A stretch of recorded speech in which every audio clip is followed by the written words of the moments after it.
ದೂರದ ಊರಿಗೆ ಪ್ರಯಾಣ ಮಾಡೋರು ಒಂದು ಸ್ವಲ್ಪ ಎಚ್ಚರವನ್ನು ವಹಿಸಬೇಕಾಗತ್ತೆ. ನಾಳೆ ಏನಾದರೂ ನಾವು ಹೋಗ್ತೇವೆ ಊರಿಗೆ ಅಂತಂದ್ರೆ ನೀವು ನಿಂತಲ್ಲೇ ನಿಂತಿರಬೇಕಾಗತ್ತೆ, ಆಟೋಗಳ ಮುಖಾಂತರ ಹೋಗ್ಬೇಕಾಗತ್ತೆ, ಇಲ್ಲ ಬಸ್ ಸ್ಟ್ಯಾಂಡ್ ನಲ್ಲಿ ಹಾಗೆ ನಿಂತಿರಬೇಕಾಗತ್ತೆ. ದೂರದೂರಿಗೆ ಪ್ರಯಾಣ ಮಾಡೋಕ್ಕೂ ಮುಂಚೆ ಎಚ್ಚರ. ನಾಳೆ ಕರುನಾಡಿನ ಸಾರಿಗೆ ನಾಡಿ ಮಿಡಿತವೆ ಸ್ತಬ್ಧ. ಕೆಎಸ್ಆರ್ಟಿಸಿ ಬಸ್ ನಂಬಿದ್ರೆ ಪ್ರಯಾಣಿಕರ ಪರದಾಟ ಫಿಕ್ಸ್.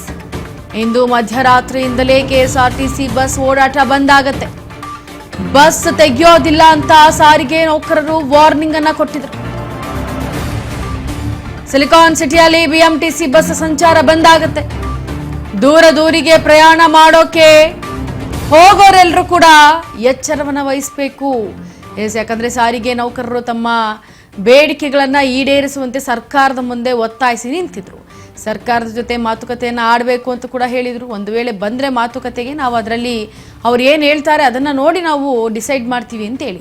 ಆದರೆ ಸಾರಿಗೆ ನೌಕರರಿಗೆ ಒಂದಷ್ಟು ಸಿಬ್ಬಂದಿಗಳನ್ನ ಕರೆದು ಅಲ್ಲೆಲ್ಲವೂ ಕೂಡ ಮಾತುಕತೆ ಆಗುತ್ತೆ. ಆದರೆ ಯಾವುದೂ ಕೂಡ ವರ್ಕೌಟ್ ಆಗದೆ ಇದ್ದಾಗ ನಮಗೆ ಇಲ್ಲ, ನಾವು ನಾಳೆ ಏನು ಬಂದ್ ಮಾಡ್ತೀವಿ ಅಂತ ಹೇಳಿದ್ವಿ ಅದನ್ನು ಬಂದ್ ಮಾಡೇ ಮಾಡ್ತೀವಿ, ಅಂದರೆ ನಮ್ಮ ಸಾರಿಗೆಗಳನ್ನು ನಾವು ರೋಡಿಗೆ ಇಳಿಸೋದಿಲ್ಲ ಅಂಥೇಳಿ ಈಗ ಪಟ್ಟು ಹಿಡಿದು ಕೂತಿದ್ರು ಸಾರಿಗೆ ನೌಕರರು. ಈಗ ಎಲ್ಲ ಜನರು ನಾಳೆ ಯಾರು ಬಸ್ ಮೇಲೆ ಅವಲಂಬಿತರಾಗಿರ್ತಾರೆ ಅವರು ಓಡಾಡಬೇಕು ಅಂತಂದರೆ ಅವರಿಗೆ ಬಹಳ ಕಷ್ಟ. ರಾಜ್ಯಾದ್ಯಂತ ಕೆಎಸ್ಆರ್ಟಿಸಿ ಬಿಎಂಟಿಸಿ ಬಸ್ ನೌಕರರ ಸಮರ ಇದು. ವೇತನ ಪರಿಷ್ಕರಣೆ ಹಿಂಬಾಕಿಗಾಗಿ ಸಾರಿಗೆ ನೌಕರರ ಪಟ್ಟು. ಸರ್ಕಾರದ ಜೊತೆಗೆ ಮಾತುಕತೆ ವಿಫಲವಾಗಿದೆ, ಹಾಗಾಗಿ ಮುಷ್ಕರಕ್ಕೆ ನಿರ್ಧಾರವನ್ನ ಮಾಡಿಕೊಂಡಿದ್ದಾರೆ. ಇಂದು ಮಧ್ಯರಾತ್ರಿಯಿಂದಲೇ ರಸ್ತೆಗಿಳಿಯಲ್ಲ ಬಸ್ ಸಂಚಾರ ಮಾಡೋದು. ಇದ್ರ ಬಗ್ಗೆ ಹೆಚ್ಚಿನ ಮಾಹಿತಿಯನ್ನ ಕೊಡೋದಕ್ಕೆ ನಮ್ಮ ಪ್ರತಿನಿಧಿ ರವಿಚಂದ್ರ ಚೌಡಕೆರೆ ದೂರವಾಣಿ ಸಂಪರ್ಕದಲ್ಲಿ. ರವಿಚಂದ್ರ, ಈಗ ಅಂತೂ ಇಂತೂ ಸರ್ಕಾರದ ಜೊತೆ ಮಾತುಕತೆ ವಿಫಲ ಆದ್ಮೇಲೆ ಸಾರಿಗೆ ನೌಕರರು ಈಗ ನಾಳೆ ಬಸ್ ಇಳಿಸೋದಿಲ್ಲ ನಾವು ರಸ್ತೆಗೆ ಅಂತ ಹೇಳ್ತಿದ್ದಾರೆ.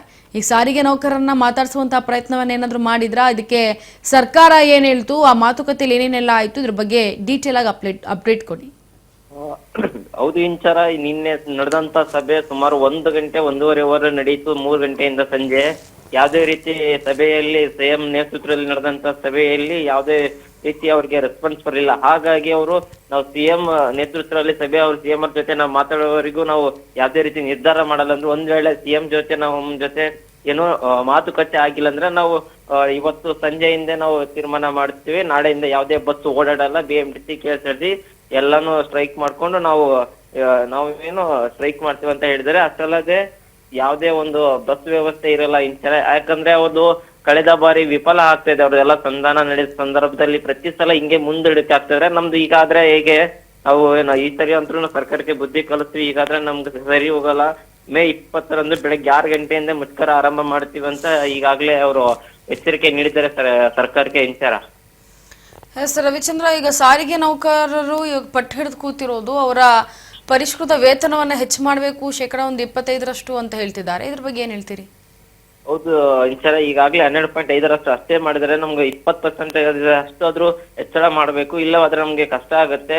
ನಾವು ಪ್ರತಿ ಸಲ ಪ್ರೊಟೆಸ್ಟ್ ಮಾಡಿದಾಗ ಯಾವುದೇ ಒಂದು ನೆಪ ಹೂಡಿ ಮುಂದೂಡಿಕ್ತಾ ಇದಾರೆ. ಮುಂದೂಡಿಕೆ SSLC ಎಕ್ಸಾಮ್ ಇರ್ಲಿ ಯಾವುದೇ ಇರಲಿ, ನಾ ಈ ಸರಿ ಹಿಂದಕ್ಕೆ ಇಕ್ಕಲ್ಲ ಮುಂದಿಟ್ಟ ಇದೆ.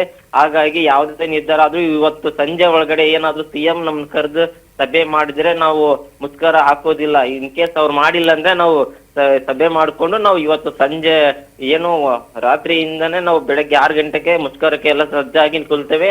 ಇದರಲ್ಲಿ ಯಾವುದೇ ಅನುಮಾನ ಇಲ್ಲ. ಸರ್ಕಾರ ಏನ್ ಹೇಳಿದ್ರು ನಾವು ಈ ಸರಿ ಕೇಳೋದಿಲ್ಲ ಅಂತ ಏನೋ ಜಂಟಿ ಸಮಿತಿ ಸಂಘಟನೆಯವರು ಕೂಡ ಎಲ್ಲರೂ ಏನೋ ಈಗಾಗಲೇ ಹೇಳಿಕೆ ನೀಡಿದ್ದಾರೆ ಇಂಚಾರ.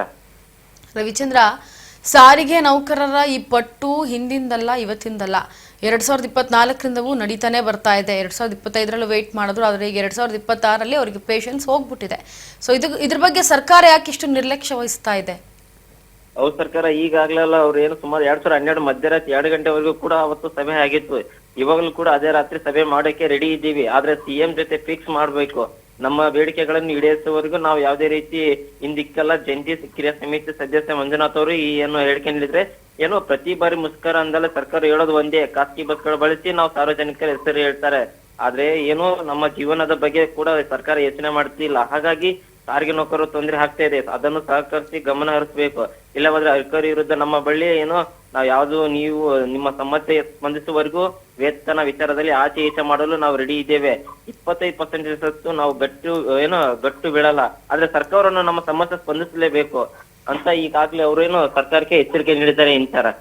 S Ravichandra, thank you so much ನಿಮ್ಮೆಲ್ಲ ಡೀಟೇಲ್ಸ್ಗಾಗಿ.